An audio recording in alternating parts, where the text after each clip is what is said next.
ಮೈಸೂರು ಅರಮನೆಯ ಸುತ್ತಮುತ್ತ ಅನೇಕ ದಂತಕಥೆಗಳಿವೆ.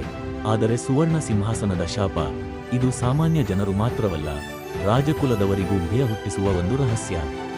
ಈ ಸಿಂಹಾಸನವನ್ನು ವಿಜಯನಗರ ಸಾಮ್ರಾಜ್ಯದ ಕಾಲದಲ್ಲಿ ತಯಾರಿಸಲಾಯಿತು ಎಂದು ಹೇಳುತ್ತಾರೆ.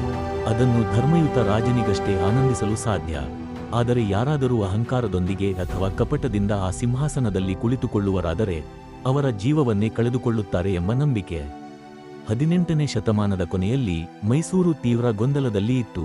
ಟಿಪ್ಪು ಸುಲ್ತಾನ್ ಸೋತು ಹೋಗಿದ ನಂತರ ಬ್ರಿಟಿಷರು ದಕ್ಷಿಣ ಭಾರತದ ಮೇಲೆ ತನ್ನ ಆಡಳಿತ ವಿಸ್ತರಿಸುತ್ತಿದ್ದರು. ಬ್ರಿಟಿಷ್ ಸೇನೆಯ ಹೈರ್ಯಾಂಕ್ ಅಧಿಕಾರಿ ಕ್ಯಾಪ್ಟನ್ ಎಡ್ವರ್ಡ್ ಅವನು ಮೈಸೂರಿನ ಅರಮನೆಗೆ ಬಂದಾಗ ಸ್ಥಳೀಯರು ಅವನ ನಿರ್ದಯತನ ಮತ್ತು ಆಕಾಂಕ್ಷೆಗಳ ಬಗ್ಗೆ ಮಾತನಾಡುತ್ತಿದ್ದರು. ಕ್ಯಾಪ್ಟನ್ ಎಡ್ವರ್ಡ್ಗೆ ಶಕ್ತಿ ಮತ್ತು ಹಿರಿಮೆಯ ಮೇಲಿನ ದುರಾಸೆ ಹೆಚ್ಚಿತ್ತು. ಅವನು ಮೈಸೂರು ಅರಮನೆಯ ಸುತ್ತ ತಿರುಗುತ್ತಾ ಅಲ್ಲಿನ ಅದ್ಭುತ ಕಲಾಕೃತಿಗಳನ್ನು, ಆಭರಣಗಳನ್ನು ಗಮನಿಸುತ್ತಿದ್ದ. ಆದರೆ ಅವನ ಕಣ್ಣು ಸುವರ್ಣ ಸಿಂಹಾಸನದ ಮೇಲೆ ಬಿತ್ತು. ಇದು ನನಗೆ ತಕ್ಕದ್ದು ಎಂದು ಅವನು ಹಿಗ್ಗೆನಿಸಿದನು. ಅವನ ಜೊತೆಗಿದ್ದ ಮೈಸೂರು ಮಹಾರಾಜನ ದಾಸಿಯೊಬ್ಬಳು ಅವನನ್ನು ಎಚ್ಚರಿಸಿದಳು.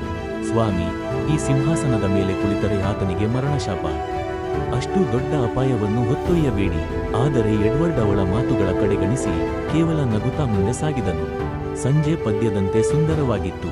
ಆದರೆ ಅರಮನೆಯ ಒಳಗಿನ ವಾತಾವರಣ ತೀವ್ರ ಅನುಮಾನಾಸ್ಪದವಾಗಿತ್ತು. ಗಾಳಿ ನಿಧಾನವಾಗಿ ತೂಗುತ್ತಿತ್ತು. ಬಾಗಿಲುಗಳು ತಾವು ತಾನೇ ನಡುಗುತ್ತಿದ್ದವು. ಆ ರಾತ್ರಿ ಕ್ಯಾಪ್ಟನ್ ಎಡ್ವರ್ಡ್ ತಾನು ಮೈಸೂರು ಅರಮನೆಯ ಒಡೆಯನಾಗಬೇಕೆಂಬ ಉದ್ದೇಶದಿಂದ ರಾಜನಿಲ್ಲದ ರಾಜ್ಯವನ್ನು ಆಳಲು ಒಂದು ಭಯಾನಕ ನಿರ್ಧಾರ ಮಾಡಿದನು. ಅವನು ತಾನು ರಾಜನಾಗುವಂತೆ ತೋರ್ಪಡಿಸಲು ಆ ಸಿಂಹಾಸನದ ಮೇಲೆ ಕುಳಿತುಕೊಳ್ಳಬೇಕೆಂದು ನಿಶ್ಚಯಿಸಿದನು. ಅವನು ಬಿಗಿಯಾದ ಹೆಜ್ಜೆ ಹಾಕುತ್ತಾ ಸಿಂಹಾಸನದ ಕಡೆ ಹೋದನು. ಇಂದು ನಾನೇ ಈ ಸಿಂಹಾಸನದ ಒಡೆಯ ಎಂದು ಘೋಷಿಸಿದನು. ಅವನು ಸಿಂಹಾಸನದ ಮೆಟ್ಟಿಲುಗಳನ್ನು ಏರಿದನು. ಅದನ್ನು ಮುಟ್ಟಿದ ಕ್ಷಣವೇ ಹಠಾತ್ತಾಗಿ ಗಾಳಿ ಬಿರುಗಾಳಿಯಾಗಿ ಬದಲಾಯಿತು. ಅವನು ಕುಳಿತುಕೊಳ್ಳುತ್ತಿದ್ದಂತೆ ಒಂದು ಭಯಾನಕ ಶಕ್ತಿ ಅವನನ್ನು ಆವರಿಸಿತು. ಒಬ್ಬ ವೀರ ಯೋಧನ ಭಾವಚಿತ್ರದಿಂದ ಹೊಳೆಯುವಂತೆ ಒಂದು ಆತ್ಮ ಬಿಂಬಿತವಾಯಿತು. ಇದು ಚಾಮರಾಜ ಒಡೆಯರ್ ಆಯಾಕ್ಸ್ ಅವರ ಆತ್ಮ. ನಿನ್ನ ಧರ್ಮವಿಲ್ಲದ ಹಿತಾಸಕ್ತಿ ಇಲ್ಲಿ ಸಲ್ಲದು. ನೀನು ಈ ಸಿಂಹಾಸನಕ್ಕೆ ಅರ್ಹನಲ್ಲ ಎಂಬ ಅವನ ಧ್ವನಿ ಹಗಲು ರಾತ್ರಿ ಹಸುರುಗಾಡುಗಳನ್ನೇ ತಲುಪಿದಂತೆ ಅನಿಸಿದವು. ಎಡ್ವರ್ಡ್ನ ಮುಖ ಭಯದಿಂದ ಆವರಿಸಿತು. ಅವನು ಅಸಹಾಯಕನಾಗಿ ನೆಲಕ್ಕೆ ಉರುಳಿದನು. ನಾನು ಎಂದು ಗಟ್ಟಿಯಾಗಿ ನುಡಿಯಲು ಪ್ರಯತ್ನಿಸಿದರೂ ಅವನ ದೇಹ ಕಮರಿ ಹೋಗಿದ್ದಂತಿತ್ತು. ಅವನ ಹೃದಯ ಕಂಪಿಸಿತು. 1 ಕ್ಷಣ, 2 ಕ್ಷಣ, ಆತನ ಜೀವವಿಲ್ಲದ ದೇಹ ನೆಲದ ಮೇಲೆ ಬಿದ್ದಿತ್ತು. ಅರಮನೆಯ ಆ ಪ್ರಭಾವಶಾಲಿ ಮಂದಿರದಲ್ಲಿ ನಿಶ್ಶಬ್ದತೆ ಆವರಿಸಿತು. ಮಹಾರಾಜ ಒಡೆಯರ್ ಮತ್ತು ಅವರ ಮಂತ್ರಿಗಳು ಆ ದೃಶ್ಯವನ್ನು ಬೆರಗಾಗಿ ನೋಡಿದರು. ಸುವರ್ಣ ಸಿಂಹಾಸನದ ಶಾಪ ಸತ್ಯವಾಗಿದೆ. ಆ ದಿನದ ನಂತರ ಯಾರೂ ಪರಕೀಯರು ಈ ಸಿಂಹಾಸನವನ್ನು ಮುಟ್ಟಲು ಸಹ ಧೈರ್ಯಪಡಲಿಲ್ಲ.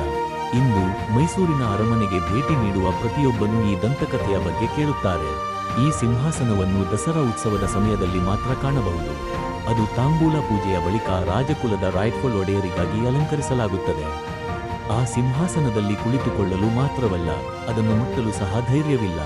ಅದು ಕೇವಲ ಒಂದು ಕಥೆಯಲ್ಲ, ಅದು ಒಬ್ಬ ರಾಜನ ಸನ್ಮಾನ್ಯತೆ ಮತ್ತು ಶಕ್ತಿಯ ಪಾವಿತ್ರ್ಯದ ಪ್ರತೀಕ.